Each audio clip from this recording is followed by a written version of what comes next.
CBSE के वो छात्र जो कि सीबीएसई की गड़बड़ियों धांधलियों का शिकार हुए हैं। अगर हम ये भी मान लें कि हम कुछ भी नहीं पढ़ के जाते, हम तब भी इससे अच्छे नंबर ला सकते थे। जब मैंने अपना मंगाया फोटोकॉपी तो उसमें मैंने देखा कि सही है, तब भी 0 दे रहे। मेरी तो कॉपी नहीं आई अब तक।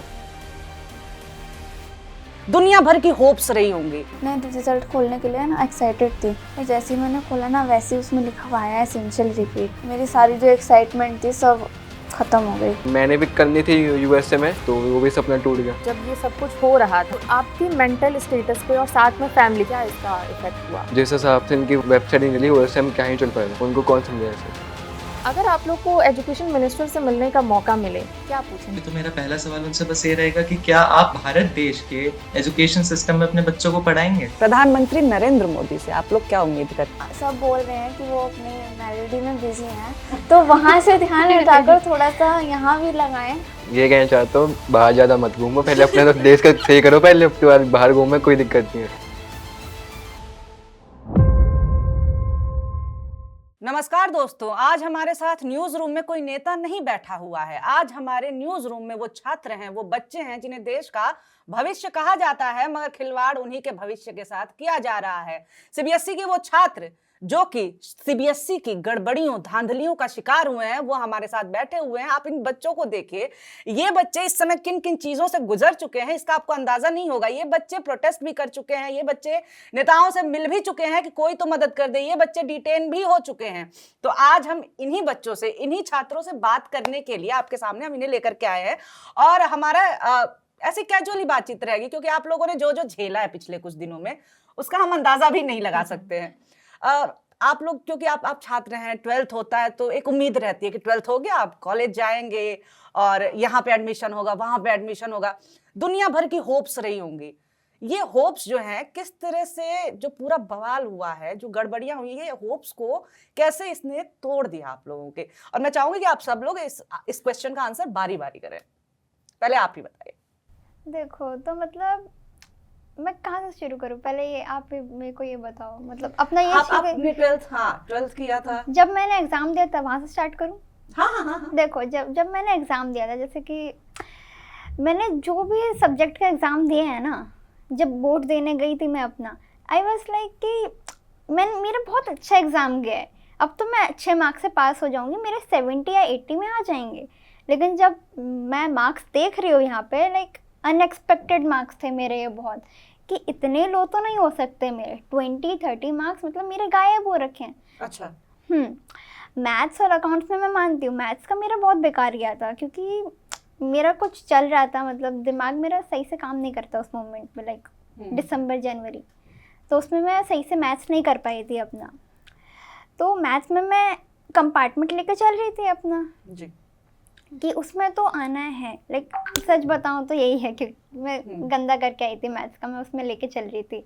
अकाउंट्स में मैंने लाइक अच्छा मार्क्स के करके आई थी, 40-50, लाइक 50 तो अराउंड करके आई थी मैं।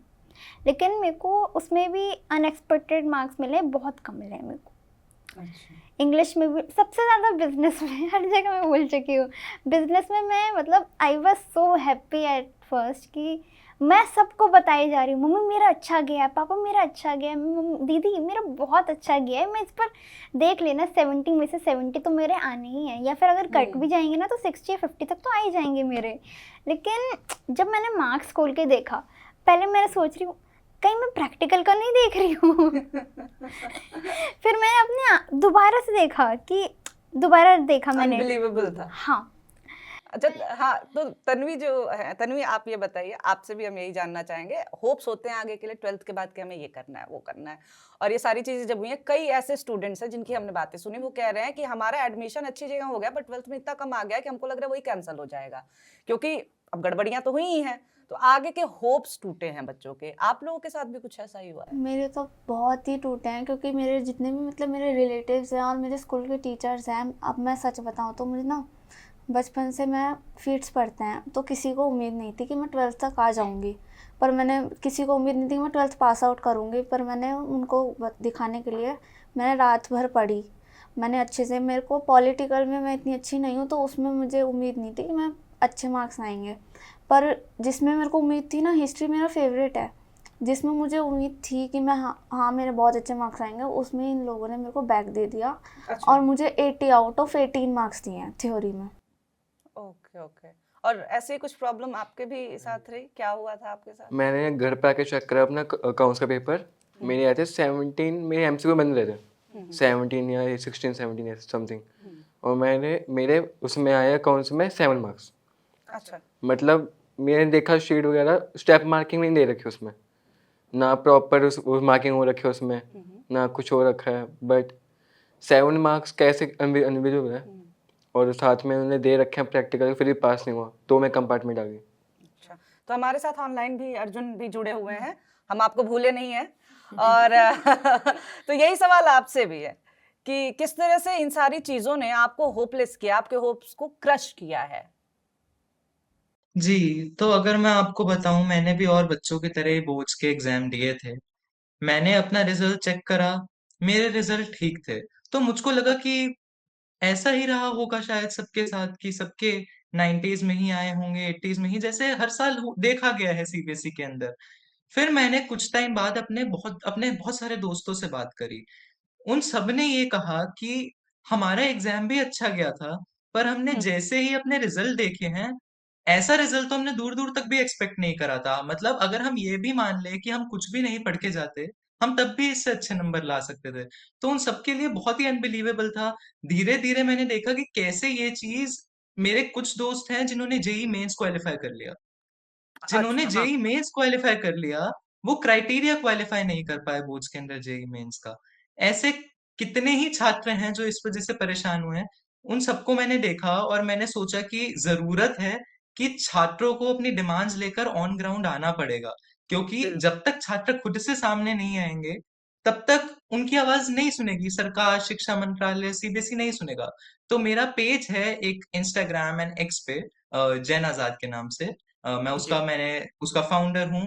एक स्टूडेंट्स यूनियन ऑफ इंडिया करके हमारा डिस्कॉर्ड पे सर्वर है, जिसके अंदर 1000 स्टूडेंट्स हमारे साथ जुड़े हुए हैं। हम सब ने मिलके सबसे पहला प्रोटेस्ट प्लान करा था इंडिया गेट पर, जिसके अंदर 7 हमारे भाई बहन डिटेन भी हुए थे कुछ देर के लिए प्रिवेंटिवली। हम्म। एंड उसके बाद अगला प्रोटेस्ट हमने अभी कुछ दिनों पहले गाजियाबाद के जिले के अंदर भी करा था, जिसके अंदर हमको डॉली शर्मा जी, एक बहुत ही फेमस कांग्रेस की स्पोक्स पर्सन है, उनका हमको ऑन ग्राउंड सपोर्ट भी मिला बच्चों के कॉज के लिए। मेरी जो टीम थी, उन्होंने वरुण चौधरी जी, जो एनएसयूआई के फॉर्मर प्रेसिडेंट रह चुके हैं, उनसे बात करी थी। उन्होंने भी हमारे कॉज को समर्थन दिया अपने, उन्होंने जाना, हमारी उनसे मीटिंग हुई थी, उन्होंने भी अच्छे सीबीएसई के मुद्दे को समझा। और फिर उन्होंने हम में से बहुत सारे बच्चों को राहुल जी से मिलने का मौका दिया, जिसके बाद राहुल जी ने भी हमको आश्वासन दिया कि वो हमारी बात आगे रखेंगे। आप सब राहुल गांधी से मिले हैं, तो आप कैसे मिले उनसे और आपका एक्सपीरियंस का कैसा रहा, अगर वो आप शेयर करें एक एक करके आप लोग। एक्सपीरियंस तो बहुत अच्छा रहा है, मतलब उन्होंने सारी बातें सुनी है हमारी, जो जो मतलब उन्होंने हर किसी को बारी बारी अपने व्यूज़ रखने बोले, जो उन्होंने था कि उनका एक्सपीरियंस क्या रहा बोर्ड्स में और क्या चाहिए उनका, डिमांड्स वगैरह सब उन्होंने लिखा, कराया। मतलब अब देखते हैं कराएंगे या नहीं वो, लेकिन सुना उन्होंने बहुत अच्छे से हमारी बातें। आप तन्वी? सेम यार। नहीं, अच्छा, राहुल गांधी से जब आप लोग मिले तो क्या आपको लगा कि अगर एक बड़ा नेता हमारी आवाज उठा रहा है तो हमें मदद मिल सकती है? क्या ऐसी कुछ उम्मीद है आप लोगों को? लग तो रहा है कि वो कुछ करेंगे, पर ये तो डिपेंड करता है ना। उन्होंने लिखा, सुना भी, मतलब, और वो बात करने में बहुत अच्छे हैं, तो ऐसा लग रहा है कि वो कुछ करेंगे। अच्छा, आपको भी लगता है ये? तो क्या लगता है, राहुल गांधी अगर आवाज उठा रहे हैं, क्या इस वजह से भी चीजें अभी आगे थोड़ी तेजी से बढ़ने लगी हैं कम से कम? हाँ जी, उन्होंने बोल रहा है कि जो जो डिमांड है तुम्हारी, हम पार्लियामेंट अब खुलेगा, हम आगे पेश करेंगे। अच्छा, आप बताइए। जी जी, यही मानना है हमारा। आप देखिए, देश के अंदर विपक्ष का काम यही होता है कि जब खामियां होती है हमारी रूलिंग गवर्नमेंट के अंदर, तो वो उसको आवाज उठा सकें, जो भी वर्ग पीड़ित होते हैं उनकी आवाज उठा सके। तो राहुल गांधी जी से हमने जब बात करी, उन्होंने बहुत ही अच्छे से, हम सब ने शीट भी लेकर आए थे बच्चे, तो उन्होंने शीट पे पेन से मार्क कर करके समझा। उन्होंने एक शीट पे हम सब बच्चों से, मैंने खुद बताई थी डिमांड्स, उन्होंने डिमांड्स लिखी हमारी, जो उन्होंने कहा। वो प्रधानमंत्री जी से भी बात करेंगे, अभी मॉनसून सेशन शुरू होगा उसके अंदर भी बात करेंगे। और कांग्रेस ने ये भी डिसाइड करा है कि वो आगे अगर इसका सॉल्यूशन नहीं निकालते हैं तो कोर्ट को भी अप्रोच करेंगे इस मुद्दे को लेकर। तो मुझको ऐसा लगता है कि कहीं ना कहीं उन चीजों से फर्क पड़ा है, और साथ ही साथ जो हम बच्चों की खुद मेहनत है, हम हर प्लेटफॉर्म पर आकर अपनी आवाज रख रहे हैं, उन सब चीजों से धीरे धीरे फर्क पड़ रहा है। अच्छा, जो पहला आंसर आप सभी ने किया, आपने बताया कि किस तरह से आप लोग के नंबर्स बहुत कम थे, ठीक हाँ। है। आप लोगों ने फिर रीवैल्यूएशन के लिए, चेक करने के लिए कॉपी आपने मांगा था फिर? हाँ आपने मांगा, ठीक है। ये तो सही बात है कि नंबर कम थे इसलिए आपको डाउट हुआ, आपने किया। लेकिन आगे का क्या प्रोसेस रहा, और जब कॉपीज आई आपके पास तो आप लोगों को क्या देखने को मिला जिसकी वजह से लगा ये तो गड़बड़ बात है? क्या क्या चीजें आप लोगों ने खास तौर से देखा कि ये तो साफ दिख रहा है कि इन्होंने गलत किया है? जैसे कि मैंने अभी जस्ट बताया था कि मतलब थ्योरी वाला और प्रैक्टिकल, मैंने जब खोला अपना, मेरे को लग रहा था ये ऐसे मार्क्स, मैंने पहले एक बार देखा ये मार्क्स मेरे हो ही नहीं सकते क्योंकि मैं जितना करके आई थी उसके हिसाब से बहुत कम है। मैंने पहले नाम देखा अपना कि कहीं गलत तो नहीं खोल दिया मैंने, कहीं 1-2 डिजिट आगे पीछे हो गया हो। अच्छा। मेरा ये था वो, ठीक है। हाँ। मैंने दोबारा रिस्टार्ट करा, पोर्टल दोबारा से खोल के फिर दोबारा डाल के मैंने देखा, मैं एकदम शॉक, भाई कहीं मैं प्रैक्टिकल के तो मार्क्स नहीं देख रही हूँ अपने। तो क्या मार्किंग इन्होंने गलत की हाँ। थी? क्या कैसे मार्किंग कैसे गलत की थी इन्होंने? मतलब बहुत बच्चों की 20-25 मार्क्स बहुत गायब हैं। आप कुछ बता रही थी कि नॉन अटेम्प्टेड भी आ रहा था आपका, वो क्या मतलब जो मैटर चेक, था? देखो जब मैंने अपना मंगाया फोटोकॉपी तो उसमें मेरे को मतलब मैंने देखा कि जो चेक नहीं हो रखे ना, मतलब चेक कर रखे हैं उसमें 0 दे रखे हैं या तो, अच्छा। हाँ चेक भी कर रखे हैं लेकिन 0 दे रखे हैं, ठीक है। जो सही है तब भी 0 दे रखे हैं, और जो चेक नहीं किया है बीच बीच में छूट गया है उसको नॉन अटेम्प्ट दे रखा है। अच्छा, और आप लोगों की कॉपीज के साथ भी यही सीन हुआ था? मेरी तो कॉपी नहीं आई अब तक। मैंने मतलब अभी 19 मई को पोर्टल ऑन हुआ था जब आई थी, तो मैंने बहुत रात को मैंने ट्राई करा क्योंकि सब बोलते थे कि रात को ही ऑन, मेरे को लगा कि दिन में बहुत स्टूडेंट्स करते हो सकता है वेबसाइट वैसी हो रही हो, तो मैंने रोज़ मैंने ट्राई करा। जब जब वो लोग बोलते थे कि ऑन ही है, मैंने पेमेंट का इशू आ रहा था, अभी मैंने कल भी करा, कल भी पेमेंट अभी नहीं तक हुई, जो है अब तक नहीं हाँ। हुई। और जबकि मैंने ना मेरे साथ में मैंने अपनी फ्रेंड का भी करा, मेरी फ्रेंड की पेमेंट हो गई, उसकी कॉपी आ गई, पर मेरी अब तो कॉपी नहीं आई, मेरी पेमेंट ही नहीं हुई अब तक। अच्छा, जबकि पता है आपको 17 लाख बच्चों ने एग्ज़ाम दिया था और उसमें से 4 लाख बच्चों ने मतलब इसमें सीबीएसई का जो पोर्टल है उसमें इन लोगों ने अप्लाई किया है कॉपी रीचेकिंग के लिए, 4 हाँ। लाख बच्चों ने। और ये लोग कह रहे हैं कि नहीं कोई टेक्निकल इशू नहीं है, आप धैर्य रखें। अरे कितने दिन का 11 धैर्य लाख रखें? कॉपियां हैं जिसको चेक करना है, और जब आपको पता है कि इतनी बड़ी संख्या है तो आपको अपना पोर्टल तो ठीक से काम कराना था, बिल्कुल आपको बिल्कुल। काम करना था उस पे। हाँ। और जब एक दूसरा आके निसर्ग, जिसका जिक्र बार बार हो रहा है कि उसने कैसे हैक कर लिया, वेबसाइट इनकी नहीं ठीक से काम करी, फिर भी सीबीएसई लास्ट मोमेंट तक ये कह रहा है कि नहीं सब कोई चंगा है, दिक्कत यहाँ पे नहीं, हमारा धैर्य वेबसाइट रखिए। एकदम ठीक आपको है। कॉपी मिली थी, गड़बड़ियां दिखी, या फिर कॉपी आपको भी नहीं मिली? गड़बड़ देखी, मैंने अपनी भी देखी, बाकियों की भी देखी। क्या इश्यूज थे आपकी कॉपी में? मेरे में वही थे, स्टेप मार्किंग नहीं रखे अकाउंट्स में, वैसे 0.5 मिलते हैं सबको। अच्छा। एक एक जैसे हमने वो बनाया बैलेंस शीट, उसमें हमने बेशक हमने गलत कर रहे हो वैल्यू, जो हमने लिखे हैं एसेट्स इस साइड या एसेट्स इस साइड, तो हमको मार्किंग मिलती है उसकी 0.5 समथिंग। अच्छा। और मैंने बाकियों की देखी, कईयों कहीं लिख रखे हैं पर उनके ब्लैंक पेज आ गया। अच्छा, ब्लैंक पेजेस हाँ आए। जी, और कुछ ने एमसी को सही कर रखे हैं, उसमें 0.5 कैसे दे दूँ? ट्रू। और अर्जुन, यही क्वेश्चन मैं आपकी तरफ डायरेक्ट कर रही हूँ क्योंकि आपने बोला आपका तो ठीक रहा है, तो आपने तो रीचेकिंग मेरे पास मैम, पर अभी मैं स्क्रीन शेयर करके आपको कुछ शीटें दिखा सकता हूँ जिसके अंदर हमको दिख रहा है भरे हुए पेज पे ब्लैंक पेज लिखा हुआ है, ब्लर्ड शीट्स की। अगर आप तो हम चाहेंगे कि वो ये जो सारे जो आप चीजें दिखा रहे हैं वो हम अपने स्क्रीन पे भी जनता को भी दिखाएंगे। तो कई देखिए ये भी आया कि ब्लर्ड पेजेस आए हैं, इतने जी, ब्लर हैं कि जी, बच्चों को खुद अपना आंसर नहीं समझ में आ रहा, किसी बच्चे को नहीं गलत समझ आंसर शीट मिल गई है। तो ऐसे कितने बच्चे अभी आपसे जुड़े हुए हैं, उनकी शिकायतें और क्या क्या है फिर? जी, ज्यादातर बच्चों की मैं आपको बताता हूँ, पहले दिन से, जिस दिन से हमारी शिकायतें तो हर पहलू पर थी। सबसे पहले बच्चों को तो जब उन्होंने मार्क्स देखे, उनकी सबसे पहली शिकायत तो वहीं से शुरू हुई कि ये क्या हुआ। उसके बाद फिर 19 तारीख से पोर्टल खुला, बस नाम के लिए खुला, date extend, date extend, date extend. Portal चला, मुश्किल से चला, और बहुत सारे बच्चे, मैं ऐसे भी बच्चों से मिला हूँ जिन बच्चों का एंड टाइम तक इतनी बार कि वो हमेशा इसी टाइम पर आते हैं जिस टाइम पे पोर्टल नहीं चलता था, वो अप्लाई ही नहीं कर पाए कॉपीज के लिए।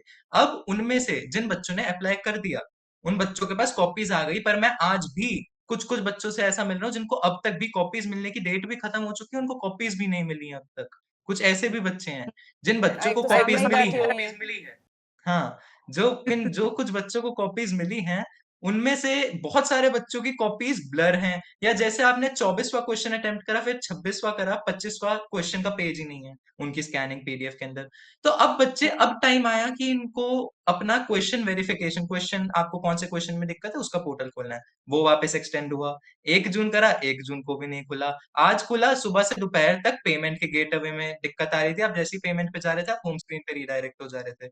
अब इसमें जिन बच्चों के पास शीट नहीं है या कुछ और दिक्कत आई है, वो क्वेश्चन के लिए भी अप्लाई कैसे करेंगे? पहले उनको खुद की शीट खुद ही नहीं समझ में आ रही है, तो वो ये कैसे बताएं कि उनकी शीट के अंदर क्या दिक्कतें हैं? तो ऐसे हमारे पास तकरीबन ये जितने भी बच्चे मैं आपको बता रहा हूँ, जो हमारे पेज से जुड़े हैं, हमको फॉलो करा है, जो प्रोटेस्ट कर रहे हैं, जो सोशल मीडिया पे आवाज उठा रहे हैं, इन सबका कहीं ना कहीं ये मुद्दा है कि सरकार किसी और आप मैं सिर्फ ये सिर्फ सीबीएसई की बात नहीं है, अगर मैं आपसे करूँ तो आप सोचिए, एक बच्चा कक्षा 12वीं के अपने बोर्ड देकर निकला, एक साइंस का बच्चा, पीसीबी का बच्चा लेते हैं, उसने बोर्ड दिया, उसके साथ ओएसएम में ये हुआ, उसने नीट दिया, उसका पेपर लीक हो गया, उसने सोचा नीट की जगह मैं सीयूईटी से किसी कॉलेज में एडमिशन ले लेता हूँ, उसने सीयूईटी दिया, उसका टेक्निकल ग्लिच से पोस्टपोन हो गया। तो हमारा एजुकेशन सिस्टम हर पहलू पे फेल कर रहा है हमको। बिल्कुल, बिल्कुल सही बात है। ये हाँ, बिल्कुल सही बात और इस मतलब जब ये सब कुछ हो रहा था, आप लोग, क्योंकि 12th का बोर्ड हर स्टूडेंट के लिए बहुत इंपॉर्टेंट होता है, तो जब ये सब हो रहा था तो आपके मेंटल स्टेटस पे और साथ में फैमिली, क्योंकि आप स्ट्रगल कर रहे हैं तो फैमिली भी स्ट्रगल कर रही है, तो दोनों लोग के मेंटल स्टेटस पे क्या इसका इफेक्ट हुआ? एक एक करके आप लोग। मेरे घर पे तो मतलब मैंने अपने सबसे पहले बहन को बताया, क्योंकि मेरे जो मार्क्स थे वो अनएक्सपेक्टेड थे, तो सीधा पेरेंट्स को बताना, मतलब पेरेंट्स क्योंकि समझते नहीं हैं एकदम से, तो मैंने अपनी बहन से कन्वे किया था चीज़ें, उनको समझाई थी कि दीदी ऐसा ऐसा है, प्रूफ दिखाई मैंने अपनी बहन को। फिर जाके अपने पेरेंट्स को बताया कि ऐसे मार्क्स आ रखे हैं मेरे, तो उन्होंने बोला कि ठीक है ये वाले मार्क्स, लेकिन तू कंपार्टमेंट दे, ठीक है, जिसमें तेरे कम आ रखे हैं उसमें कंपार्टमेंट दे। तो दोबारा पापा एग्जाम। सपोर्टिव है मेरे उसमें।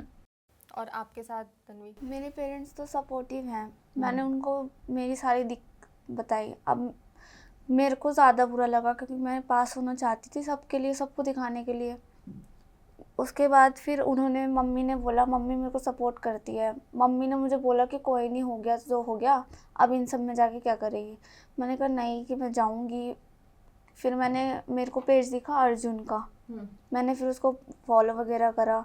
मेरे को लगा शायद इससे कुछ हो जाए। फिर अब लग रहा है कि हाँ, कर लेंगे सीबीएसई वाले कुछ। अब होप लग रहा है अभी आपको हो सकता है कुछ? कुछ होप्स हैं। लक्ष्य आपके साथ? बोलते तो रोज है, बट कोई नहीं, सुनना तो पड़ेगा। इनको क्या पता है कि जिस हिसाब से इनकी वो नहीं चली, वेबसाइट नहीं चली, वैसे हम क्या ही चल पाएगा। और वो भी ब्लैक लिस्टेड कंपनी थी वो, आपको पता होगा। 2017 में कर्नाटका में शायद आई थी तेलंगाना में। हाँ जी, तेलंगाना में। उसके बाद उन्होंने ब्लैक लिस्ट करके, ब्लैक लिस्ट हो गई। उस बार ये 18 सुसाइड हुए थे और इतने बच्चे फेल हुए थे। इस बार वही रिपीट हुआ है, नाम चेंज करके। उनको कौन समझाए ऐसे? तो फैमिली से आप लोगों को सपोर्ट मिल रहा था कि नहीं ठीक है? क्योंकि फैमिली को टेक्निकल पहलू समझाने में थोड़ी मेहनत लगती है। हाँ, जो पीढ़ी का अंतर है उसका इफेक्ट हाँ, और पड़ता है फैमिली को वहाँ लगता है पर। बहाना कर रहा है हाँ हाँ, कि पढ़ाई के लिए। पढ़ाई नहीं किया तो नंबर कम आ गया, तो वो आपकी फैमिली ने सपोर्ट किया आपको? इतना भी नहीं, मतलब मीडियम।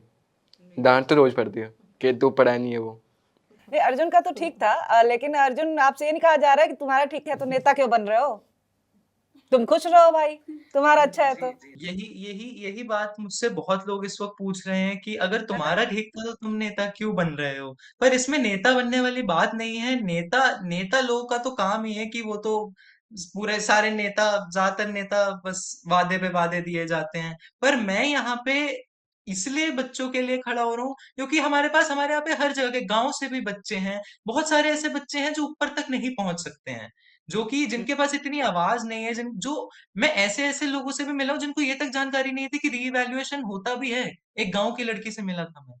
तो ऐसे कितने सारे बच्चे हैं जिनको आवाज की जरूरत है। वो चाहते हैं कि एक साथ मिलकर, क्योंकि जब तक एक साथ मिलकर आवाज नहीं उठाएंगे तब तक कोई भी नहीं। आप अलग अलग जगहों पे अलग अलग मुद्दों के बारे में बात करते रहिए, पर जब तक एक साथ मिलकर सरकार के ऊपर, सीबीएसई के ऊपर प्रेशर नहीं बनाया जाएगा, उनको नहीं समझ में आएगा कि ये कक्षा 12वीं के बच्चे भी अपना हक मांगना जानते हैं, तब तक सुनवाई नहीं होगी। बात वही है, इसीलिए मुझको सामने उठकर आना पड़ा, क्योंकि मैं खुद बच्चों से, मेरे इतने दोस्त थे जो कि मैं अगर बोल सकता हूँ तो वो सुसाइडल थॉट्स आ रहे थे, उनको मैंने खुद संभाला है। उन दोस्तों को, नीट के अपने दोस्तों को मैंने संभाला है, और उस सब के बीच में मुझको रियलाइज हुआ कि इनकी क्या गलती है इस सब के अंदर, जो इनको ये झेलना पड़ रहा है। सही है। तो अभी जो है पॉलिटिक्स इन सारी चीजों को लेकर के हो रहा है, बहुत ज्यादा हो रहा है, और सोशल मीडिया पे जो लोग भी थोड़े बहुत एक्टिव हैं वो देख रहे हैं कि स्टूडेंट्स को ही पाकिस्तानी बताया जा रहा है। कुछ कथित पत्रकार जो हैं वो कह रहे हैं कि ये पाकिस्तानी हैं जो सवाल कर रहे हैं। ऐसे लोगों से क्या कहना चाहेंगी आप? क्या कहूँ मैं भी अब। बुरा तो लगता होगा कि हम छात्र हैं, मैं पाकिस्तानी बोल रहे हैं ये।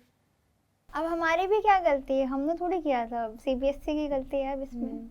ऐसे जर्नलिस्ट के लिए, ऐसे नेता के लिए, ऐसे लोग के लिए क्या लगता है जो बच्चों को ही पाकिस्तानी घोषित कर दे रहे सिर्फ इसलिए क्योंकि वो अपने पेपर को लेकर सवाल पूछ रहे हैं? ऐसे लोगों को ना इग्नोर करना चाहिए। इग्नोर करना चाहिए, पर वो तो लोग ऊपर बैठे हुए लोग उनको सुनते हैं, मतलब ये लोग ये सब बोलकर हमें दबा रहे हैं, दबा रहे हैं आपकी दबाने आवाज़ की को। कोशिश कर रहे हैं हमारी आवाज़ को ऑब्वियसली। ऐसे पत्रकार जो हैं, आपको लगता है कि इस तरह की बातें जो ये बोलते हैं, कुछ तो जवाबदेही तय होनी चाहिए, कुछ तो रिस्पॉन्सिबिलिटी उनके ऊपर डालनी चाहिए? क्या कहेंगे ऐसे पत्रकारों के लिए खास तौर से, और जो ऐसे जो बड़े पावर में बैठे हुए लोग हैं, जो नेता हैं, जो बच्चों को ही पाकिस्तानी आतंकवादी घोषित कर दे रहे हैं जस्ट बिकॉज कि वो कह रहे हैं मेरे नंबर खराब दिए गए हैं? क्या कहेंगे आप उनको? हम भी एक स्टूडेंट है, इंडियन स्टूडेंट है, हमको भी थोड़ा सपोर्ट करो इस चक्कर में। जो भी है सिस्टम की गलती है, सबको पता है, वो ऐसा फेलियर है जो भी है। तो टीचर्स भी उठ के आई हैं थोड़ी सी, उनको भी डर रहता है कि हमारी वो जॉब में चले जाए, तो इसलिए वो कोई बोल नहीं पाता, इसलिए हम दब जाते हैं और दबाने की कोशिश होती है ऑफ कोर्स। अच्छा अर्जुन, देखिए पाकिस्तानी जब बोला गया था, और केवल बोला ही नहीं गया था, अभी भी एक पूरा एक धड़ा है, एक पूरा ग्रुप है बाकायदा ट्रोल्स का, बॉट्स का, जो कि आप लोगों को टारगेट कर रहा है। कई बच्चे 12th तक सोशल मीडिया पे एक्टिव नहीं होते, पर आप उनमें से हैं जो कि एक्टिव भी हैं, जो कि बात रख भी रहे हैं।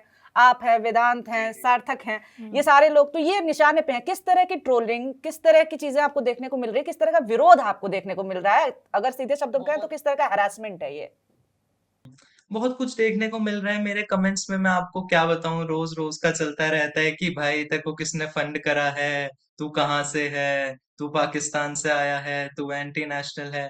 तो ये सारी चीजें रोज का। और मैं आपको सच सच बात बताऊं, भारत के अंदर हमारे यहाँ पे लोगों के बीच में एक लहर चल रही है कि वो ये समझते हैं कि अगर आप अपने देश के अच्छाई के लिए किसी चीज को क्रिटिसाइज करेंगे, कुछ बताएंगे कि ये हमारे देश के अंदर अच्छा हो सकता है, ये सही नहीं हो रहा है, तो वो आपको एंटी नेशनल डिक्लेयर कर देते हैं। जबकि मेरा मानना ये है कि जब आप अपने देश के अंदर ऐसी चीजें पॉइंट आउट करते हैं जो हमारी आगे की जनरेशन के लिए हम सही कर सकें, वो असली पैट्रियोटिज्म होता है। एंटी नेशनल तो वो है जिनको लगता है कि देश के अंदर सब कुछ सही चल रहा है, बिल्कुल सब चंगा सी, तो उनका उनका सार्थक ये तो भी बताएं वो है। कि जब कांग्रेस से ये लोग मिले, जब राहुल गांधी से आप लोग मिले, तो क्या उसके बाद ट्रोलिंग और बढ़ी, या पहले जो चल रहा था वही चल रहा था? एक कहा जाने लगा कि पॉलिटिकल इन्फ्लुएंस हाँ। है आप लोगों की बातों में, क्या वो है जो ये लोग आरोप लगा रहे हैं? क्या पॉलिटिकल? ये आरोप लग रहे थे, फिर ट्रोलिंग हुई, उनको क्या जवाब जी देंगे जी आप? जी मैम देखिए, ये मुद्दा जो था, मैं आपको एक बार सच सच बात, एक अपने दिल से एक बात बताऊं, ये मुद्दा शुरू ही तब हुआ था, इस मुद्दे के ऊपर मेन बात तब शुरू हुई है मीडिया के अंदर भी एंड हर जगह पर, जब वेदांत वाला मुद्दा है। ये मुद्दा तब से नहीं था, ये मुद्दा 13 तारीख से शुरू हो गया था, और मैं इस मुद्दे से उसी दिन से जुड़ा हुआ हूँ। जिस वक्त तक इसको पॉलिटिकल एंगल नहीं मिला, तब तक सब कुछ सही था। जिस दिन इसको पॉलिटिकल एंगल मिला, तो मेरे जैसे कई छात्र जो इसके साथ पहले दिन से जुड़े हुए थे, उन सबको पॉलिटिकली फंडेड कह दिया, तो हम 10 दिन तक किसके फंड पे थे? तब तक तो इस मुद्दे को कहीं पब्लिसिटी नहीं मिल रही थी। सही बात है। अच्छा, एक एंकर की बेवकूफी ने जो है वो खबर दबाना चाह रहे थे पाकिस्तानी बोल के, वो खबर फिर ऐसा विस्फोट हुई है कि अब पता चल रहा है कोर्ट तक भी मसला पहुंच चुका है, एनएसयूआई कोर्ट तक जा चुकी है। अच्छा, एक और चीज मुझे जानना है, जो एजुकेशन मिनिस्टर है हमारे धर्मेंद्र प्रधान, तो आप लोग तो जो भी सोशल मीडिया पे आप देखते होंगे कि वो ट्वीट आप लोगों के बारे में नहीं करते हैं, वो नीट पे ट्वीट नहीं करते अभी हैं, तक एक भी एक नहीं tweet किया, नहीं जबकि आया। छात्रों ने आत्महत्या कर रखी, सुसाइड कर रखा है, फिर भी उनको नहीं फर्क पड़ता है। वो फोटोज रिट्वीट करते हैं, केवल वो प्रधानमंत्री जी की बातें ही रिट्वीट करते हैं। तो पॉलिटिकल चीजों में मैं नहीं जा रही हूँ, मैं ये कह रही हूँ कि एजुकेशन मिनिस्टर से जब एक छात्र बतौर student when you are in a problem, आपको जो एक्सपेक्टेड है, क्या वो चीजें बतौर एजुकेशन मिनिस्टर वो कर रहे हैं, नहीं कर रहे हैं? और अगर नहीं कर रहे हैं तो आप लोग क्या चाहते हैं बतौर एजुकेशन मिनिस्टर, किस तरह की रिस्पॉन्सिबिलिटी उनकी तय की जाए? उनको तो पहले सही करना चाहिए, मतलब संभालना चाहिए ना उनको, कि अगर ये सारी चीज़ें हो रही हैं, क्रिएट हो रही है यहाँ पे, तो उनको कोई सॉल्यूशन ढूंढना है भाई पहले तो। कि मतलब अगर बच्चे परेशान हो रहे हैं, इतने मार्क्स कट रहे हैं, मतलब सीबीएसई चलो उनकी मानते हैं गलती है, लेकिन वो सुधार भी तो सकते हैं वहाँ पे।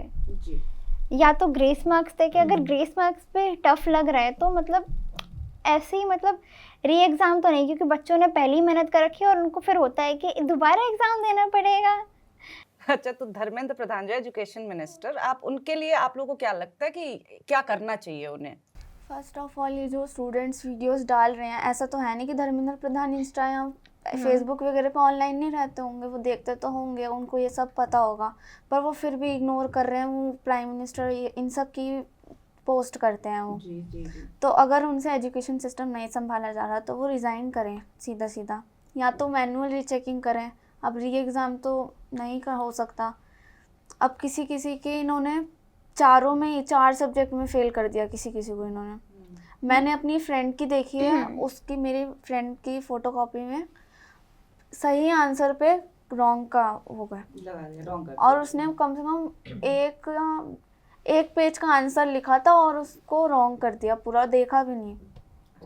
और ये रेशियो पूरा इस साल बढ़ा है, मतलब फेल बच्चों का और जिन बच्चों के मार्क्स कम आए हैं पिछले साल की तुलना में कई गुना अधिक बढ़ा है, जो मतलब हम एक्सेप्ट नहीं कर सकते कि ऐसा भी कुछ हो सकता है। अच्छा, आप भी धर्मेंद्र प्रधान को लेकर के आपको लगता है कि ही शुड रिजाइन क्योंकि वो अपना काम ढंग से नहीं कर पा रहे हैं, या फिर आपको लगता है कि नहीं नहीं कोई दिक्कत नहीं है, वो तो बाद में भी कर सकते रिजाइन करना चाहिए, क्योंकि काफ़ी टाइम देखा हमने, नीट का तो होता ही होता है लीक पेपर, और CBSE का 3% गिरा है और बच्चे सुसाइड कर रहे हैं, उसको फ़र्क ही नहीं पड़ रहा। फर्क ही नहीं पड़ रहा, आप लोगों की तकलीफों से फर्क नहीं पड़ रहा है। हाँ, तभी तो रिट्वीट वो काफी खुशी वाली चीजें रिट्वीट कर रहे हैं, मन की बात रिट्वीट कर रहे हैं। यही क्वेश्चन आपकी तरफ डायरेक्टेड है, लेकिन एक चीज मैं ऐड कर देती हूँ।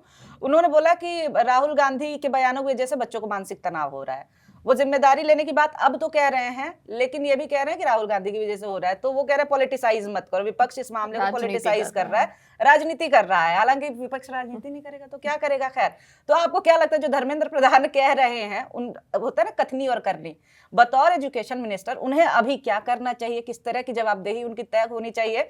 और ये जो राहुल गांधी टेंशन में डाल रहे बच्चों को, इस पे आपका क्या टेक है, आप ये भी बताइए। देखिए, मैं सबसे पहले तो ये मानता हूँ कि सबसे बड़ी टेंशन होता है साइलेंस, जो कि हमको इस वक्त सरकार से बहुत पहलू पर मिल रहा है। वो एटलीस्ट विपक्ष जो है वो चाहे किसी भी तरीके से हमारे मुद्दे को सामने तो रख रहा है।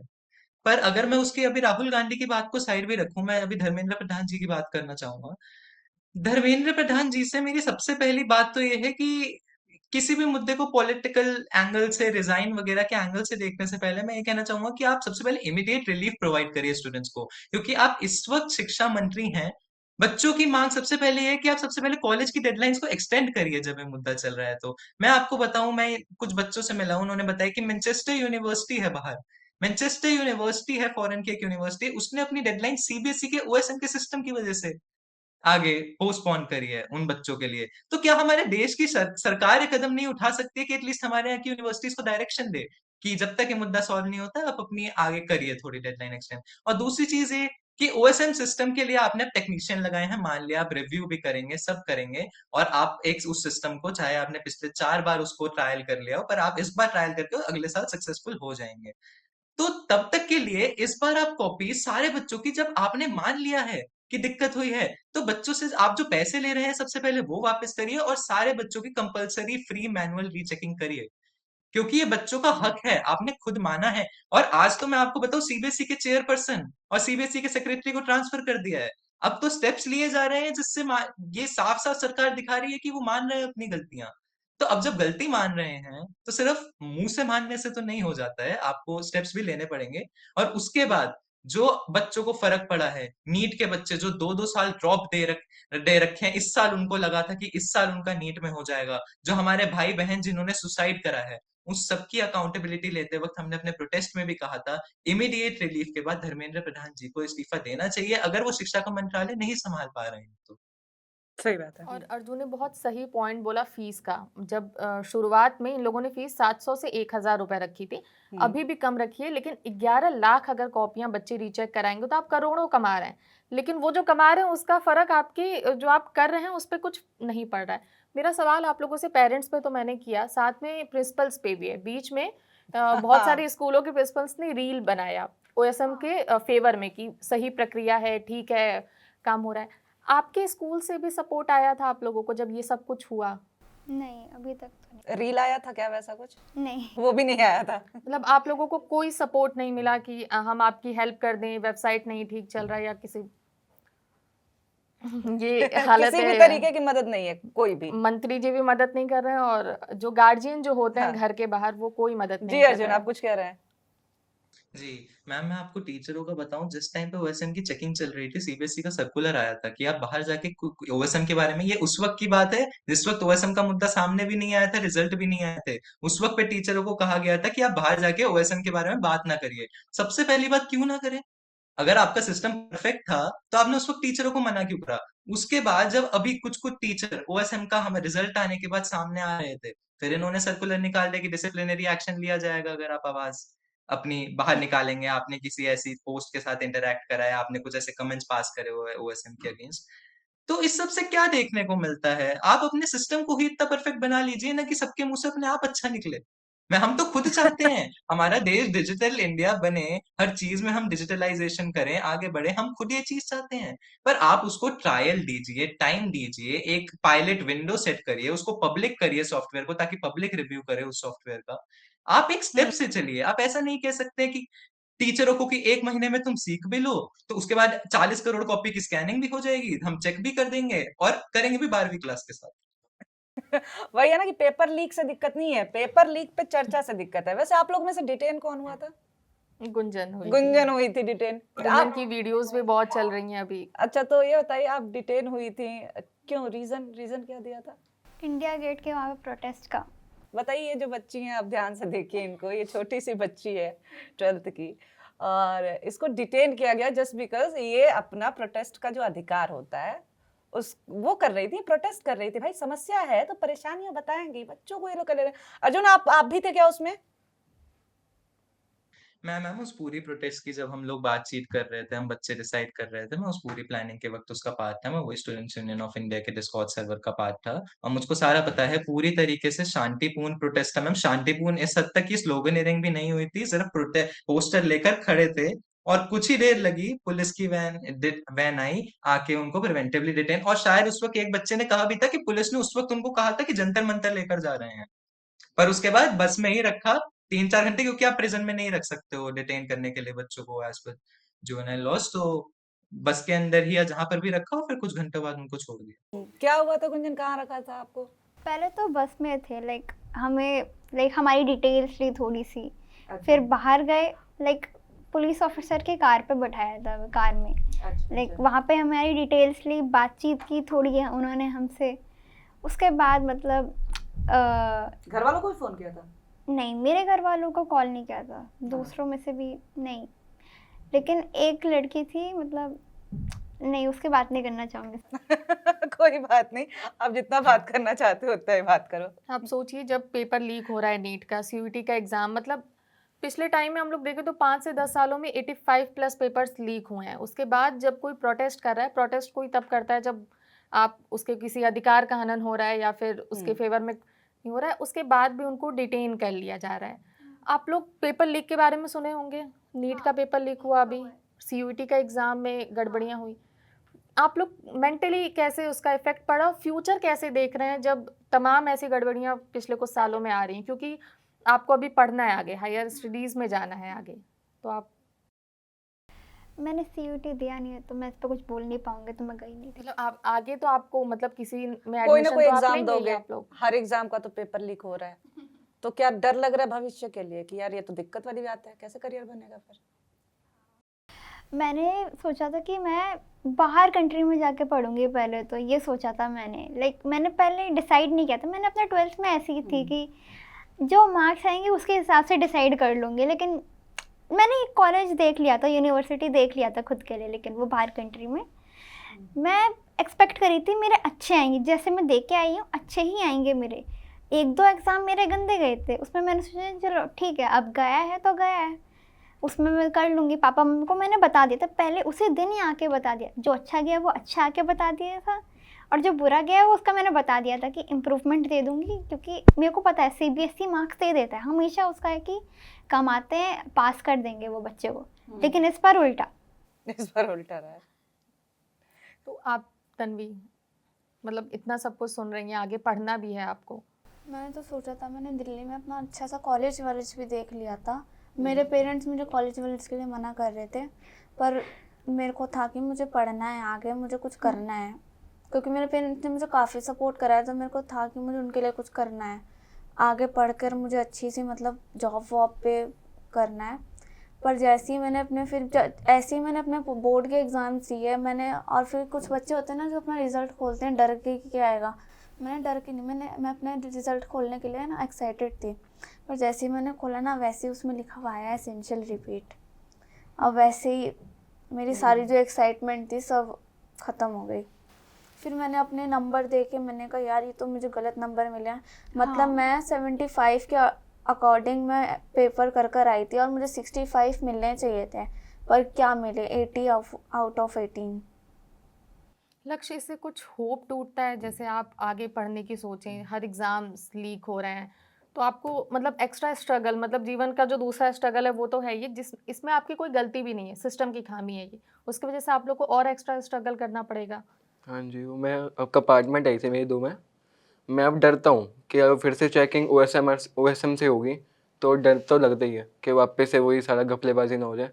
और मैंने भी करनी थी यूएसए में, अब्रॉड जाना था मैंने स्टडी के लिए। मैं जा नहीं पाऊँगा क्योंकि 50% आई है, मेरे को चाहिए 70%, तो वो भी सपना टूट गया। यही यही सवाल अर्जुन की हायर स्टडीज का जो फ्यूचर है वो क्या होने वाला है, क्योंकि लीक तंत्र है, पूरा का पूरा लोकतंत्र नहीं है, लीक तंत्र है। बच्चे अब डरने लगे यहाँ पे एग्जाम देने से, और ज्यादातर बच्चे मुझे लगता है मौका मिलेगा सबसे पहले बाहर ही भागेंगे। तो जो कहा जाता है कि नहीं नहीं हमारे यहाँ एजुकेशन की स्थिति हम बेटर कर रहे हैं, क्या क्या बेटर हो पाएगी, या फिर बच्चे सच में डरे हुए हैं इतने कि यहाँ पे अटेम्प्ट ही अब नहीं करना चाहते हैं? मैम देखिए, बात तो ये है, कोई भी चीज कभी परमानेंट नहीं होती, बेटर हर चीज हो सकती है, बस मंशा इंटेंशन होनी चाहिए करने की। ऐसी कोई चीजें नहीं है पेपर लीक है सब कुछ के लिए आपको क्या करना है, आपको सिक्योरिटी बेटर करनी है, आपको पेपर सिक्योर तरीके से सिक्योर जगह पे पहले तो बनाने हैं, उसके बाद उनको ट्रांसफर सिक्योर तरीके से करना है, प्रिंट सही जगह पे प्रेस आपकी होनी चाहिए, हर चीज का प्राइवेटाइजेशन नहीं करना चाहिए, कुछ चीजें सरकार को अपने हाथ में रखनी चाहिए। ये कुछ छोटे छोटे कदम ही है जिससे पेपर लीक जैसी समस्याएं तो ऐसे ही सॉल्व हो जाएंगी। इसके अंदर कोई आपको बहुत ज्यादा कैपिटल इन्वेस्टमेंट या कुछ भी नहीं करनी, सिर्फ एक चीज की इन्वेस्टमेंट करनी है, वो मंशा और इंटेंशन।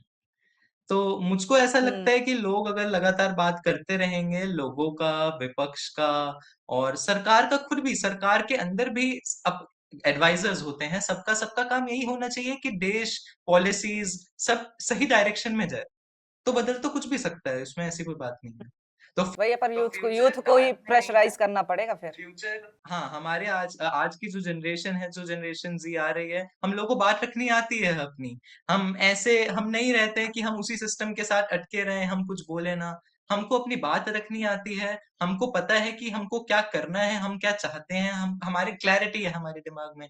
तो मुझको ऐसा लगता है कि आगे आने वाली जनरेशन्स में चीजें बेटर ही होंगी, क्योंकि सिटीजन्स और अकाउंटेबल होंगे अपने नेताओं को लेके, मतलब नेताओं को और अकाउंटेबल होल्ड करेगी हमारी जनरेशन। और ये ज़रूरी भी है, क्योंकि भारत को एक युवा प्रधान देश बोला जाता है। जब युवाओं की बात हो रही है और आप युवाओं से रिलेटेड सारी चीज़ें सही नहीं हो रही हैं, आपका पेपर लीक हो जा रहा है, आपकी जॉब्स नहीं आ रही हैं, वैकेंसीज नहीं हैं, तमाम ऐसी टेंशन। अगर आप लोग को एजुकेशन मिनिस्टर से मिलने का मौका मिले, अगर एक सवाल पूछने का मौका मिले उनसे या प्राइम मिनिस्टर से, तो आप क्या पूछेंगे? एक एक सवाल। एक सवाल।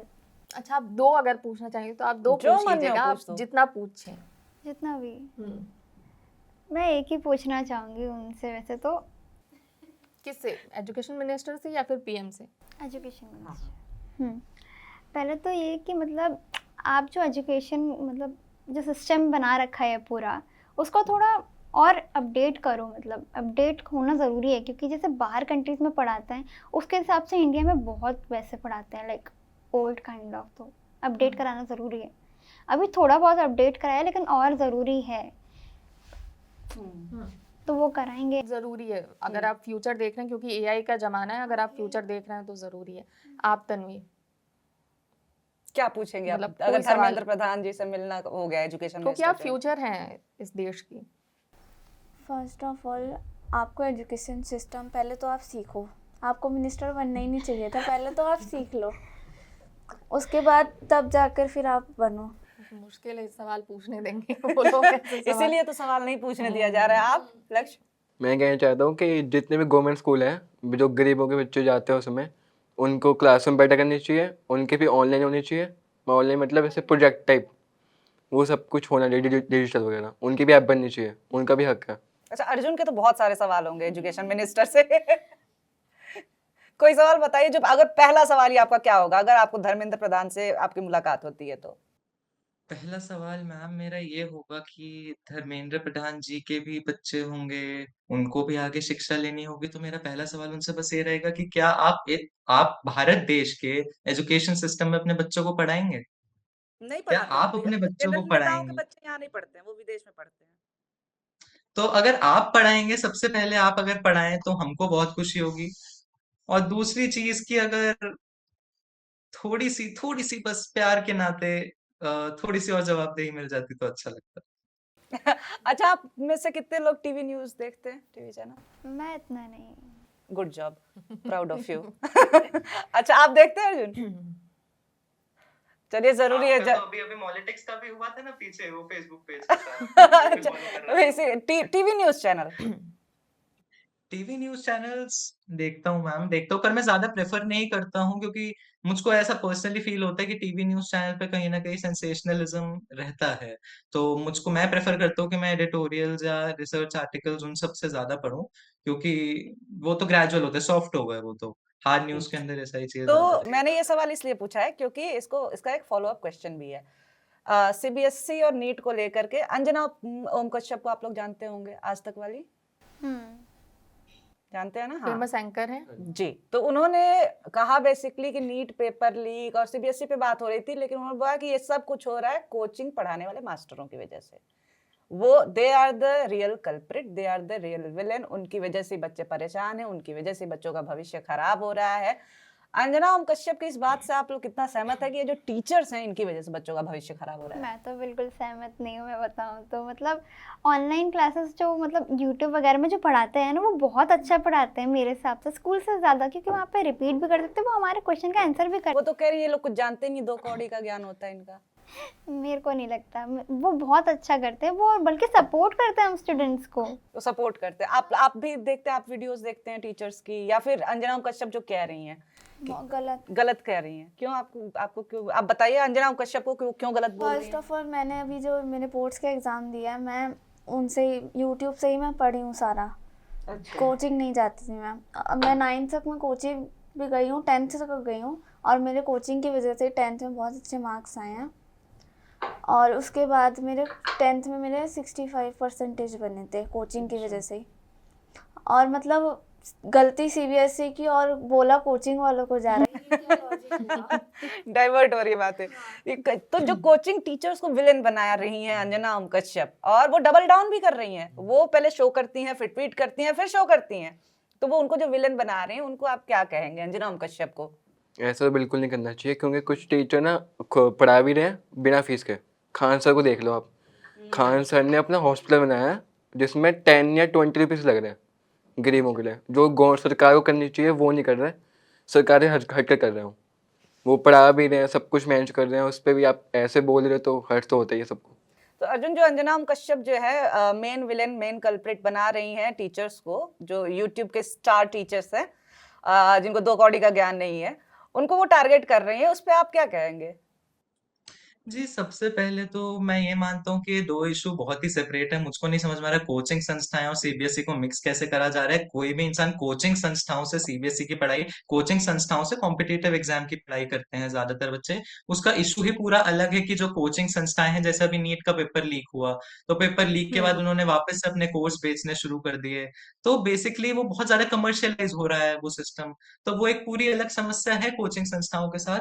बाकी जो उनके कमेंट्स थे यूट्यूब के टीचरों के बारे में, उसमें मुझको लगता है शब्दावली थोड़ी ठीक नहीं थी वो यूट्यूब के टीचर्स के लिए, क्योंकि यूट्यूब के टीचर्स ने सच में बच्चों को जो गाँव-गाँव में पढ़ते हैं, ऐसी जगहों पे जो कि ट्यूशन्स अफोर्ड नहीं कर सकते, अच्छा स्कूल अफोर्ड नहीं कर सकते, उन तक भी यूट्यूब टीचर्स की आवाज़ पहुँची है। पर मेरी यूट्यूब के टीचर्स से कुछ और एक थोड़ी सी बात है कि वही उन्हीं 10 दिन की मैं वापस बात करूंगा आपसे, वो 10 दिन जब तक वेदांत का केस नहीं आया था। और ये उस टाइम की बात है, मेरी सिर्फ यूट्यूब के टीचर से नहीं है, मीडिया से भी है, इन्फ्लुएंसर से भी है, पॉलिटिशियन से भी है, हर उस एक इंसान से है जिसको आवाज उठानी चाहिए थी।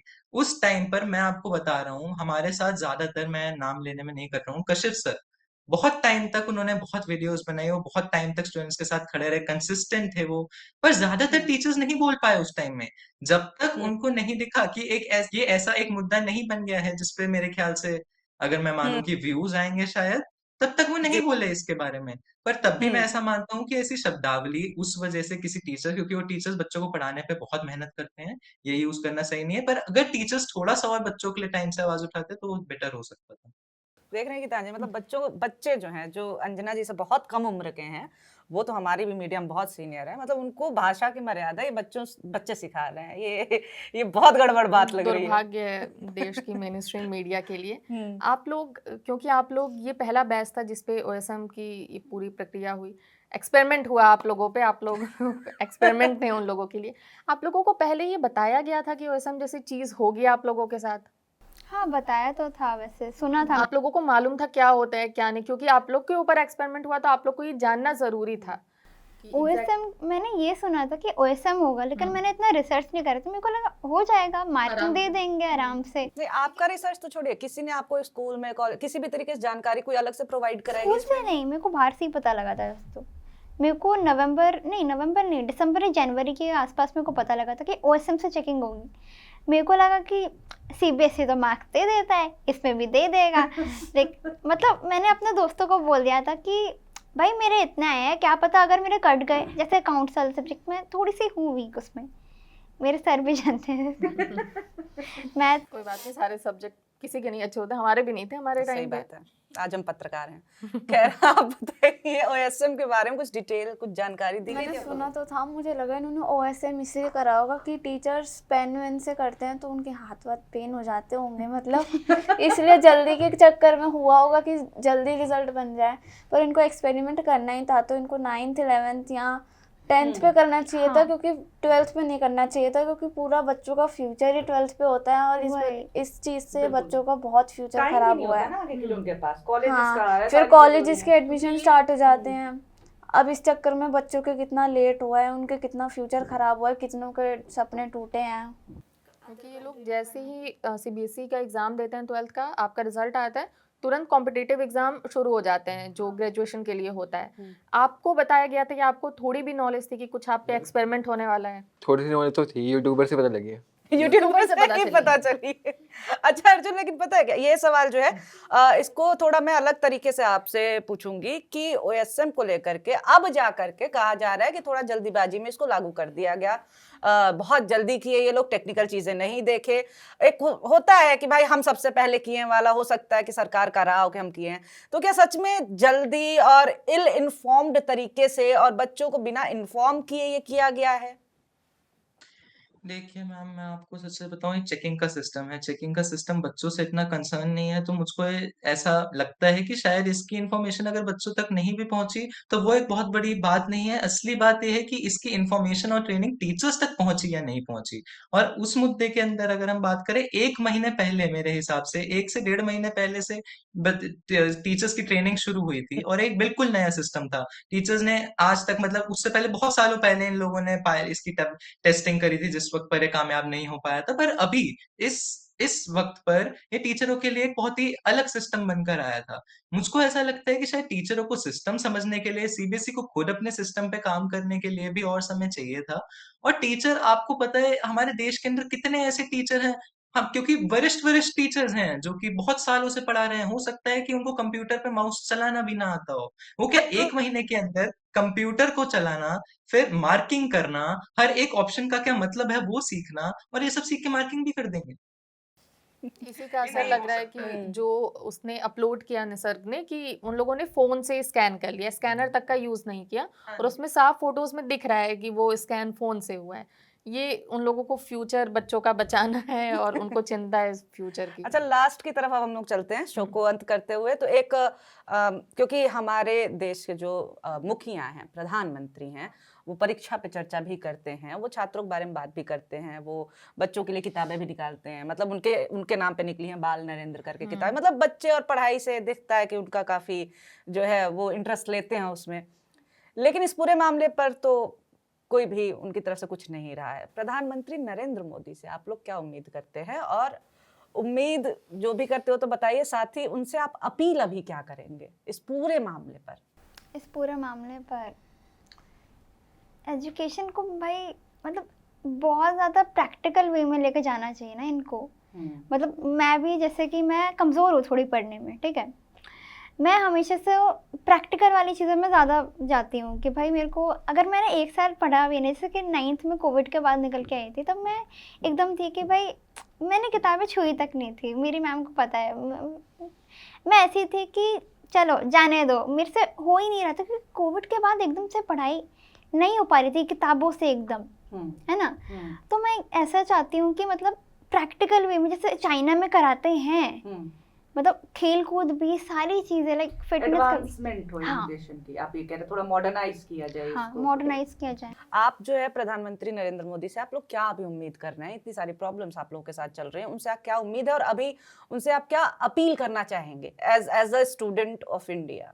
अपील तो ये, फर्स्ट ऑफ ऑल पहले तो ये धर्मेंद्र प्रधान को हटाएं। किसी ऐसे को लाए जो एजुकेशन सिस्टम चलाने लायक हो, जो इसको अच्छा सा कर सके, मतलब सही अपडेट कर सके। और थोड़ा सा मतलब सब बोल रहे हैं कि वो अपनी मेलोडी में बिजी हैं, तो वहाँ से ध्यान हटाकर थोड़ा सा यहाँ भी लगाएं। जवाबदेही जरूरी है। सही बात है, मेलेडी तो बाद में भी खा सकते हाँ, हैं। तो थोड़ा सा मतलब यहाँ ध्यान लगाए, क्योंकि वो तो बाद में भी हो सकता है ना उनका। और इसको हटाकर थोड़ा सा मतलब बच्चों का एजुकेशन सिस्टम सही करे, क्योंकि बच्चों का पूरा फ्यूचर खराब हो रहा है। तो आपको भी लगता है लक्ष्य कि मतलब ध्यान देना चाहिए बच्चों पे और ध्यान मेलोडी पे है? क्या अपील है आपकी उनसे? ये कहना चाहता हूँ, बाहर ज़्यादा मत घूमो, पहले अपने तो देश का सही करो, पहले वो सही करो, उसके बाद बाहर घूमो, कोई दिक्कत नहीं है। बार बाद में घूमना, पहले घर संभालो, आप ये कह रहे हैं। वही, पहले एजुकेशन सिस्टम सही करो, उसके बाद स्पोर्ट्स का करो कुछ, स्पोर्ट्स के पैसे देके सब कुछ हो रहा। जैसे कुछ कुछ बच्चे मैंने देखा, मैं गया हूँ IMN गेम में, उधर मैं फुटबॉलर हूँ वैसे, मैं गया हूँ, और ऐसे बहुत बच्चे देखे हैं मैंने, और वहाँ पे जैसे मैं हूँ, मेरे से बड़े भी कुछ हैं, पैसों वाले हैं, मैं ज़्यादा अच्छा हूँ, वो मेरे से और मेरे थोड़े वीक हैं फुटबॉल में, वो मैंने सामने देखा पैसे देते हुए। अब मेरे को ये नहीं पता कौन है सामने, क्योंकि वो दरवाजा लगा हुआ था सामने, हम कैसे देखते? अच्छा, पैसा यानी प्रेफरेंस उनको मिलेगी जिन जो भी पैसा दे रहे हैं। पूरे स्ट्रक्चर को चेंज करने की जरूरत है। अच्छा अर्जुन, देखिए बहुत अच्छे अच्छे आंसर इन लोगों ने दिया है कि मोदी जी से अपील है कि मेलोडी कम खाइए, एक अपील है कि भाई विदेश कम जाइए, थोड़ा पहले देश का देख लीजिए, शिक्षा पे ध्यान दे लीजिए, टॉफी वॉफी तो चलता रहेगा। आप जो है, क्योंकि बतौर प्रधानमंत्री कुछ उम्मीदें होती हैं, सबकी होती हैं, मेरी भी उम्मीदें हैं एज अ जर्नलिस्ट की प्रेस फ्रीडम में हमारे बढ़ोतरी हो थोड़ी, तो वैसे एज अ स्टूडेंट आप लोगों की क्या उम्मीदें हैं, और उम्मीद एक्सपेक्टेशन के साथ साथ अपील क्या है कि प्लीज मोदी जी ये तो कर दीजिए? देखिए, मेरी मोदी जी से सबसे पहली अपील यही है, ये बात हम सब समझते हैं कि ठीक है, जो प्रधानमंत्री होते हैं, उनके पास सारे मंत्रालयों को देखने की, देश के फॉरेन अफेयर्स को भी देखने की, उनके पास सारी चीज़ों की ड्यूटीज़ होती हैं सँभालने के लिए, सब समझ में आता है कि वो हर वक़्त कॉन्स्टेंटली एक इश्यू पे ध्यान नहीं दे सकते, तो इसलिए अलग-अलग मंत्रालय होते हैं कि वो अपने मिनिस्टर्स के थ्रू ध्यान दे सके। पर बात तब आती है जब कोई एक मंत्रालय फ़ेल कर जाता है। उस वक़्त पे बात ये आती है कि प्रधानमंत्री जी को सामने आकर बात करनी चाहिए, जब उनको दिख रहा है कि उनका एक मंत्रालय सही से काम नहीं कर पा रहा है, तो उनको कॉन्स्टेंटली अपडेट देनी चाहिए, बच्चों को खुद सामने आके बताना चाहिए कि अगर ऐसे-ऐसे इस मंत्रालय में हो रहा है, तो आप चिंता मत करिए, आप शांत रहिए, हम ये अब स्टेप कर रहे हैं, अब मैं ये स्टेप ले रहा हूँ। तो मुझको थोड़ा-सा वो लगता है कि प्रधानमंत्री जी को सामने आके उस बारे में थोड़ा और अच्छे से बात करनी चाहिए, ये मेरी पहली अपील है। और दूसरी अपील मेरी यही रहेगी कि डिजिटल इंडिया, मॉडर्न इंडिया सिर्फ डिजिटल इंडिया से नहीं बनेगा, हमको सोच भी चेंज करनी पड़ेगी। तो सोच के अंदर बच्चों की सोच को मॉडर्नाइज करने के लिए हमको ऐसी चीज़ों पे ध्यान देना है जो ऑल कंप्राइसिव ग्रोथ दे बच्चों को। हमको स्पोर्ट्स पे भी उतना ही ध्यान देना है, हमको किताबों में हर टाइप के राइटर्स इंक्लूड करने हैं, हमको रॉट लर्निंग से थोड़ी कॉन्सेप्चुअल थिंकिंग की तरफ जाना है कि बच्चे सिर्फ रट्टा नहीं मारते रहें, बच्चों को ऐसी चीजें पढ़ाई जाए जिससे उनकी एक्चुअल। अब जैसे मैं आपको एक और बात बताता हूँ, जब राहुल गांधी जी के साथ हमारी मीटिंग थी, एक बच्चे ने एक बहुत अच्छी बात बोली कि हमारे देश के अंदर स्पेसिफिक नीश टैलेंट्स के लिए कोर्सेज नहीं है, या स्पेसिफिक नीश। अब जैसे अगर आप सॉफ्टवेयर इंजीनियर हैं, आपको एक पर्टिकुलर कोडिंग लैंग्वेज है जिसके अंदर आप बहुत ही मास्टर, आपको बहुत अच्छी आती है, उसके बाद भी आपको कुछ ना कुछ वही कुछ गिने चुने कोर्सेज, बीटेक हो गया वगैरह वगैरह। तो आप चाहे कोई भी पर्टिकुलर नीश के हों, उस बच्चे को बाहर पढ़ने सिर्फ इसलिए जाना पड़ रहा है क्योंकि उसको बाहर उस पर्टिकुलर नीश के अंदर उसके टैलेंट को रिस्पेक्ट दी जा रही है। उसको ऐसे नहीं कहा जा रहा कि अब जैसे मुझको अगर आर्कियोलॉजिस्ट बनना है फॉर एग्जाम्पल, तो मैं आर्ट्स की पढ़ाई कर लूं, मैं ज्योग्राफी भी पढ़ लूं, मैं पॉल साइंस भी पढ़ लूं, मुझको स्पेसिफिकली उसी सब्जेक्ट की पढ़ाई करनी है। तो मेरे ख्याल से डाइवर्सिफिकेशन थोड़ा और होना चाहिए, और थोड़ी सी जो अगर कोई विद्यालय अपना काम सही से नहीं कर पाता तो उसका सामने आके उनको मुआयना करना चाहिए। कुल मिला के शिक्षा में सुधार करने की जरूरत है। और गीतांजलि, ये कितना रिफ्रेशिंग है ना कि जब हम लोग इलेक्शन वगैरह कवर करते हैं और मुद्दा पूछते हैं तो हमें हमें हमें धर्म बचाना है, चाहे कोई भी धर्म की बात हो, हिंदू मुस्लिम जो भी हो, हमें धर्म बचाना है और ये हमारे जाति का लीडर हमारे जाति के लिए करेगा। मतलब ये कितना रिफ्रेशिंग है ना कि हम बच्चों से बात करें जो कि कह रहे हैं कि शिक्षा में सुधार चाहिए, हमें हमारा करियर बनाना है। ये अच्छा लग रहा है देख करके। अच्छा लग रहा है कि मतलब 12th क्लास बहुत कम उम्र होती है बच्चों की, अगर आप उस एज में आप ये समझ रहे हैं कि नहीं चेंजेस की ज़रूरत है, पूरे एजुकेशन सिस्टम को चेंजेस की ज़रूरत है, ये अपने आप में बहुत बड़ी चीज़ है और ये फ्यूचर के लिए बहुत अच्छा है देश के। बिल्कुल। और ये वो छात्र हैं, चाहे गुंजन हो, तन्वी हो, लक्ष्य हो, अर्जुन, ये वो छात्र हैं जो किसी पॉलिटिकल पार्टी के नहीं है, क्योंकि जब भी कोई विरोध की आवाज उठाता है उसे कह दिया जाता है अरे ये तो उस पार्टी से जुड़ा हुआ है, अरे ये तो उस पार्टी की तरफ बिका हुआ है। ये छात्र हैं, ये बच्चे हैं, अभी तो इनकी वोट देने की भी उम्र नहीं हुई है ना। हाँ, आज तो हम पूछ भी रहते हैं, अभी ये वोट भी नहीं दे सकते, तो ये किसी पॉलिटिकल पार्टी के तो है नहीं। लेकिन आपने इन बच्चों को, जिनकी पढ़ने की खेलने की उम्र है, उनको आपने पॉलिटिकल घोषित कर दिया और आपने ही बनाया। इनको क्या जरूरत है प्रोटेस्ट में जाने की, इनको क्या जरूरत है डिटेन होने की? डिटेन करवाया किसने? आप लोगों ने किया, आपके प्रशासन ने किया। और क्यों इनको जंतर मंतर पर प्रदर्शन करना पड़ रहा है? क्योंकि आप लोग एक पेपर ढंग से नहीं करा पा रहे हैं। आप मॉडर्न बनना चाहते हैं पर आप रोबोटिक कुत्ता चाइनीज लेकर के आते हैं, आप अपना बना भी नहीं सकते। आप झूठ बोलते हैं कि भारत का शिक्षा की तो ये स्थिति है, मैन्युफैक्चरिंग नहीं है, एजुकेशन सेक्टर इस समय तहस नहस हो रखा है। आपकी शिक्षा ऐसी है इस समय, जो पूरा मंत्रालय है, पूरा विभाग है, कि बच्चे मरना ज्यादा पसंद कर रहे हैं लेकिन यहाँ पे ट्राई करना पसंद नहीं कर रहे हैं। तो आप इन बच्चों की बात सुनिए, ये बच्चे बता रहे हैं कि इन्हें क्या चाहिए। लेकिन क्या है ना कि हम लोग राजनीति में ज्यादा बिजी रहते हैं। तो आप सभी जो है, आप गुंजन, आप तन्वी, आप लक्ष्य और अर्जुन, बहुत शुक्रिया। आप लोगों से बात करके बहुत अच्छा लगा। बहुत दिनों बाद ऐसे कुछ रिफ्रेशिंग सी फीलिंग आई है ना गीतांजलि? बहुत पॉजिटिव लग रहा है कि नहीं चलो फ्यूचर सही हाथों में है, ये लोग संभालेंगे। और क्योंकि आपको सिर्फ देश केवल पॉलिटिक्स से आगे नहीं बढ़ता है। हम जब देश को 6 लार्जेस्ट इकोनॉमी की बात करते हैं, हम कहते हैं कि इतनी ट्रिलियन की इकोनॉमी बन जाएगी, हम अमेरिका से आगे जाएंगे, हम चाइना से आगे जाएंगे, तो आपको सबसे पहले अपनी एजुकेशन सिस्टम को सही करने की जरूरत है ना। वो नींव है आपकी, वो नींव ही अगर आप नहीं सुधारेंगे तो बिल्डिंग क्या ही बनाएंगे। बिल्कुल, आप जड़ खोद करके पेड़ को हरा रखने की उम्मीद मत करिए। यही छात्र भविष्य में देश संभालने वाले हैं, यही छात्र आपको रिप्लेस करेंगे। और जो भी देश के मुखिया हो, जो मंत्रालय देख रहे हैं, उनसे तो बस यही कहना है कि आप जो है थोड़ा सा जवाब देना शुरू करिए। बच्चों को ढांढस तो बधाइए लेकिन झूठा नहीं। आप बताइए कि हाँ दिक्कत हुई है। अगर आप कह रहे हैं कि मेरी जवाबदेही है तो आप रिजाइन भी करिए। भले ही इस सरकार में इस्तीफे नहीं होते हैं, लेकिन कई बार जवाबदेही तय करनी होती है, इस पे बात करना होता है। परीक्षा पे चर्चा तो आप करिए, लेकिन जो परीक्षार्थी रहे हैं, जो कि आज सड़कों पे आने को मजबूर है, उनसे भी आप बात करिए। और इस पे राजनीति इसी पे ना होगी। छात्र राजनीति क्या होती है? राजनीति जरूरी है, हाँ, लेकिन आप जो कर रहे हैं वो राजनीति नहीं है, वो तो कुछ और है, जहां पे आप बच्चों को आतंकवादी, पाकिस्तानी और किसी पॉलिटिकल पार्टी से फंडेड बता देते हैं। तो खैर, इसी के साथ आप लोगों का बहुत बहुत शुक्रिया, आप सब हमसे जुड़े और बहुत अच्छा लगा आपसे बात करके। आप लोगों के जो भी सवाल है सीबीएसई से रिलेटेड, ओएसएम सिस्टम से रिलेटेड, और किस तरह की परेशानियां छात्रों को, तो आप वो कमेंट में मेंशन कर दीजिए, हम लोग इन तक बात पहुंचाएंगे, जवाब भी हम लोग लेकर के आएंगे। और इसके साथ ही वीडियो आपने अंत तक देखा है, अच्छा लगा है तो लाइक जरूर कर दीजिए और ऐसे ही हम सबको सपोर्ट करते रहिए, मुद्दों को सुनते रहिए, एक्सप्लेनर्स देखते रहिए, फर्जी न्यूज़ों से बचते रहिए, इन नेताओं के भाषणों से बचिए और इसी तरह की बातचीत हमारी देखते रहिए। और इसके लिए क्या करना होता है? सब्सक्राइब करना होता है, तो सब्सक्राइब करना नहीं भूलना है। वीडियो देखने के लिए बहुत शुक्रिया, बहुत धन्यवाद। बहुत शुक्रिया।